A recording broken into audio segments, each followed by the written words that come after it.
롯데백화점 마산점이 폐점하고 방치된 지 1년이 다 돼갑니다.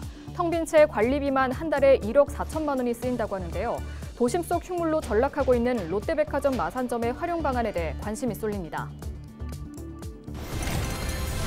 김해 NHN 데이터센터 부지에 아파트 건설 사업이 진행되면서 논란이 일고 있습니다. 사업 무산 이후 김해시가 준주거지역으로 용도를 변경해 특혜 의혹까지 제기되는 상황입니다. 창원시의회 더불어민주당 의원단이 조명래 제2구시장을 비롯한 전임 시정임명직 공무원의 즉각 사퇴를 촉구하는 공식 입장을 발표했습니다. 또 성산구 허정무 국회의원에 대한 수사 의뢰에 대해서도 악의적 정치 공작이라고 말했습니다. 생활체육 지도자들의 군속수당을 두고 임금 교섭을 방해하고 있다며 김해시를 규탄하는 기자회견이 열렸습니다. 이들은 김해시가 노사단체 교섭을 부정한다면 직접 단체 교섭에 나서야 한다고 목소리를 높였습니다.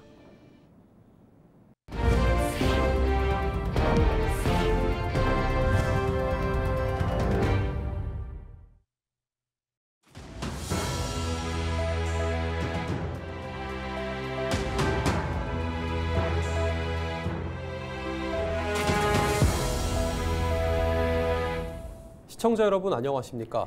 헬로티비 뉴스입니다. 김해 NHN 데이터센터 부지에 아파트 건설 사업이 진행되면서 논란이 일고 있습니다. 당초 지역에 혁신적인 인프라가 들어설 것이라는 시민들의 부푼 기대감도 있었는데요. 하지만 사업이 무산됐고 그 이후 김해시가 준주거지역으로 용도를 변경하면서 논란이 확산되고 있습니다. 전주현 기자의 보도입니다. 김해 NHN 데이터센터가 들어서기로 했던 부지입니다. 지난 2023년 11월 NHN과 현대산업개발이 사업성 부족을 이유로 데이터센터 건립 사업을 포기하면서 지금은 잡초만 무성합니다. 사업 무산 후 현대산업개발은 여기에 공동주택을 짓겠다며 김해시의 토지 용도 변경과 220억 원 규모의 공공기여를 제안했습니다. 김해시가 이 같은 개발 계획 변경을 검토 중인 것으로 알려지면서 특혜 논란이 불거졌습니다. 송유인 김해시 의원은 공동주택 사업이 특혜성이라며 즉각 중단을 촉구했습니다. 도시개발법상 시행사의 기책 사유로 사업이 취소됐기 때문에 실시 계획인가를 취소할 수 있는데 그대로 유지한다는 것은 명백한 위법이라는 것입니다. 토지 자체가 원래는 자연녹지입니다. 공동주택 개발이 안 돼요. 공공기여를 큰 규모의 기여를 하겠다고 그러니까 아파트를 짓겠다는 게 현상의 목표였는데 목표가 사라졌으면 당연히 인가치소라는 게 맞죠. 그럼 왜 우리 시가 현상의 입장을 자체에서 도와주려는 의도는 뭘까요? 또 김해시 인구가 감소하는 상황에 아파트를 지어 공급하겠다는 것은 시대착오적인 발상이라고 비난했습니다. 김해시는 즉각 반발했습니다. 새로운 공익적 목적을 달성할 수 있는 경우 인허가 조건 변경이 가능하다는 것입니다. 그러면서 준주거 지역으로 용도를 변경하면서 공동주택 645세대를 건립하는 등 220억 원 규모의 공공기여가 가능하다고 주장합니다. 미개발 잔여지, 최종 마지막 잔여지입니다. 마지막 잔여지로서 신속하고 계획적이고 체계적인 개발이 필요한 지역이라고 생각합니다. 공공기여 규모는 그간 70억에서 220억으로 정액하였으므로 적정한 공공사업에 이용될 수 있도록 하겠습니다. 사업 무산 이후 공동주택으로 방향을 튼 김해 데이터센터 부지. 공공성을 앞세운 시의 논리와 특혜를 우려하는 목소리가 팽팽하게 맞서고 있습니다. 시민사회와 정치권에서는 지역개발의 명분이 공익에 부합하는지를 면밀히 분석하는 등 보다 투명하고 신중한 행정이 필요하다는 목소리를 내고 있습니다. 헬로티비 뉴스 전주현입니다.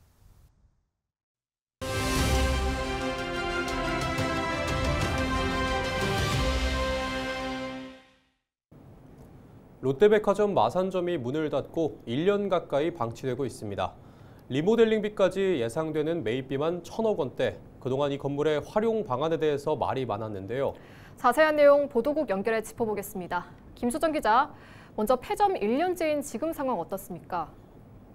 네, 아시는 것처럼 롯데백화점 마산점이 폐점한 이후 지역 상권은 말 그대로 침체기를 겪고 있습니다. 안 그래도 좋지 않은 지역 경기에 이 대형 백화점까지 문을 닫자 상권이 완전히 얼어붙게 된 겁니다. 상인들은 단순히 백화점 하나가 없어진 게 아니라고 말합니다. 손님뿐 아니라 입점업체 직원, 주변 식당 손님, 택시 이용객 등 하루 수천 명이던 유동인구가 증발해버린 셈입니다. 대형 건물이 1년째 방치되면서 이 주거 환경까지 나빠진 슬럼화 현상으로 이어지고 있다는 우려도 나오고 있습니다.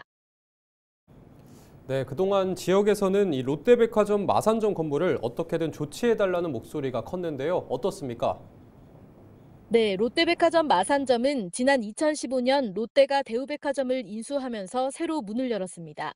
당시 대우가 부동산을 KB자산운용에 매각하면서 롯데가 장기 임차하는 방식으로 영업해온 건데요. 현재는 이 계약이 모두 끝나고 백화점과 오피스텔을 통틀어 건물 전체를 KB자산운용을 포함해 40여 명의 구분 소유자가 보유하고 있습니다. 그래서 민간 개발은 어려울 수 있기 때문에 공공기관에서 나서야 한다는 말이 많습니다. 지난달 말부터 경상남도와 창원시는 협력회의를 열어 롯데백화점 부지 활용협력 TF를 꾸렸습니다. 국비 확보 등 정부와 국회에 함께 대응하겠다는 계획입니다. 다만 토지와 건물 매매 비용을 포함해 리모델링 또는 재건축 비용까지 1,000억 원이 넘을 것으로 예상돼 누구 하나 쉽게 나서지 못하는 상황입니다. 현재 비어있는 건물에도 관리비만 매달 1억 4천만 원 정도가 나가고 있는데 이후에도 억 단위에 달할 것으로 예상되는 관리비까지 과연 어디서 감당할 수 있을 거냐는 의문도 많습니다. 네, 롯데백화점 마산점 건물을 두고 창원교육지원청 이전, 또 공무원 연수원 등의 이야기도 있었습니다. 최근 박종훈 경남교육감이 이 부분을 언급했다고요? 맞습니다. 박종훈 교육감은 10일 오전 처음으로 현장을 찾았습니다. 앞서 지난달 말 박 교육감은 회의 자리에서 교육청은 언제나 공간 부족 현상을 겪어왔다며 교직원 문화예술 공간 등을 만들 수도 있다고 언급했는데요. 이 현장에서 나온 말 먼저 들어보겠습니다. 리모델링비가 많이 들고 적게 들고를 떠나서 이 공간 자체를 우리가 얼마만큼 활용할 수 있을 만한 곳인가 하는 데 대한 판단이 저는 더 앞서야 된다는 생각에서 그 판단은 우선 제가 한번 눈으로 보는 것이 가장 급선무겠다는 판단입니다. 1층 백화점 매장과 19층 스크린 골프 연습장 등을 둘러본 박 교육감은 당장 입장을 밝히긴 어렵다고 말했습니다. 특히 다음 단계로 진행할지 아니면 여기에 대해 더 이상 이야기하지 않는 것으로 정리할지 관련 부서와 논의하겠다고 마무리했습니다. 사실상 막대한 예산 탓에 경남교육청에서도 섣불리 나설 수는 없습니다. 경상남도와 창원시 TF와 관련해서도 박 교육감은 방향이 정해지면 먼저 제안하거나 함께 하겠다고 밝혔습니다. 네, 하루빨리 모두가 만족할 만한 대안이 나와야겠습니다. 지금까지 김수정 기자와 롯데백화점 마산점 상황 짚어봤습니다. 창원시의회 더불어민주당 의원단은 10일 기자회견을 열고 홍남표 전 시장의 임명직 공무원들의 즉각 사퇴를 촉구했습니다.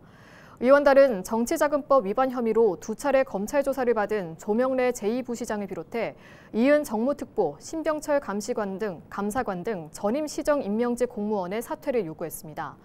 이와 함께 최근 국민의힘 주도로 진행되고 있는 허성무 국회의원에 대한 수사 의뢰에 대해서도 악의적인 정치 공작이라며 비판했습니다.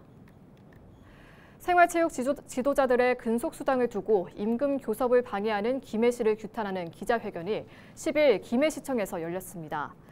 노동조합은 김해시 체육회와 생활체육 지도자들의 처우 개선을 위한 임금 교섭을 두고 4차까지 진행해 노사 간의 합의를 도출했지만 예산권을 가진 김해시가 명확한 이유 없이 임금을 동결했다고 주장했습니다. 그러면서 노사 단체 교섭을 부정한다면 예산권을 쥔 김해시가 단체 교섭에 나서면 된다고 밝혔으며 그렇지 않다면 처우 개선 예산 마련에 적극적으로 나서야 한다고 강조했습니다. 통영지역 공공배달앱 땡겨요가 10일부터 운영을 시작했습니다. 통영시는 대형 배달 플랫폼의 높은 중개 수수료로 어려움을 겪는 소상공인을 돕기 위해 공공배달앱 운영에 들어갔다고 밝혔습니다. 땡겨요 입점업체에는 2%의 낮은 중개 수수료가 적용되고 광고비와 월 고정료, 입점 수수료를 받지 않습니다.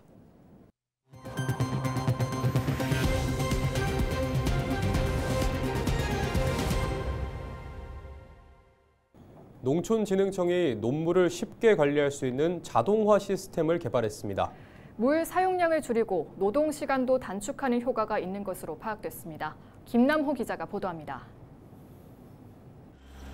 최근 농촌 지역에서는 벼농사의 시작을 알리는 모심기 작업이 한창입니다.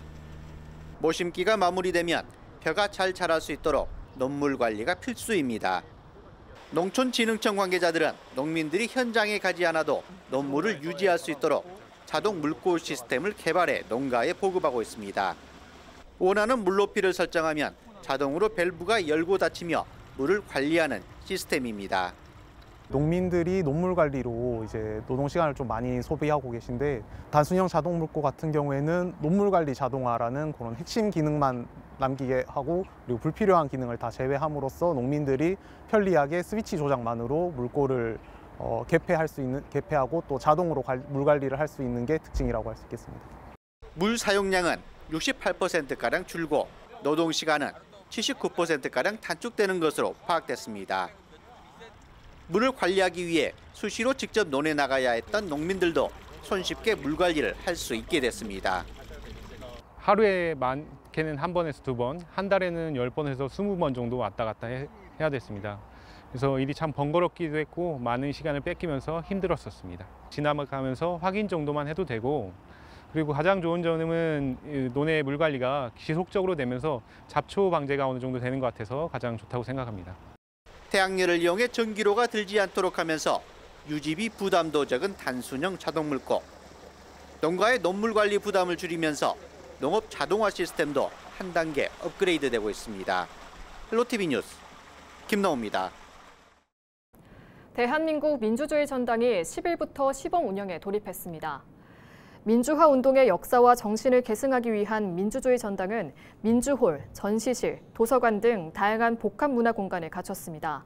창원시는 시범 운영 기간 다채로운 교육 프로그램과 문화체험 행사 등을 진행합니다. 또 오는 29일 개관식을 열 예정입니다.